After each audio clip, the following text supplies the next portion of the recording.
that's a tough question. Well, I'm actually not for gun control, so I'm for gun rights. I probably would lean more towards having a gun, but keeping it in someplace very safe and out of reach. I'm for gun control because I believe that it's too easy for people to get guns, especially people who aren't qualified. Well, you have to practice.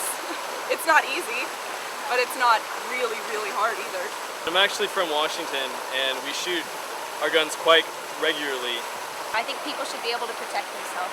I guess you could say I would use it for self-defense purposes. I do like to be able to protect myself, and I like having that freedom to own a firearm. And I do feel though that there should be proper background checks before owning a firearm. I think you should have a background check before you should be allowed to have a gun. If there's like thorough background checks and everything, if they're certified, I think they should be able to do that. It won't get rid of all of the school shootings and stuff like that, but it'll definitely help decrease the problem. I feel like if I were in a situation with guns involved, or if I was being attacked, I would rather be able to defend myself and those around me.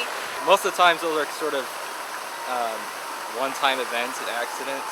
So unless there's a continual, gun spree, I'm not too worried about it. There's sort of like one-time events. If I don't have a gun and I'm in a situation like that, or I end up in some dangerous area and I don't have a gun, then I'm absolutely defenseless.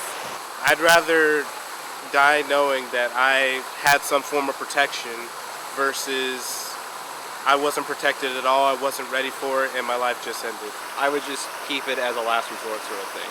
So we actually talked about this in my economics class, like maybe if the teachers were certified and they had guns in like a certain compartment, they can deal with it. And since we're supposed to trust them anyway with our education, maybe we can trust them with that.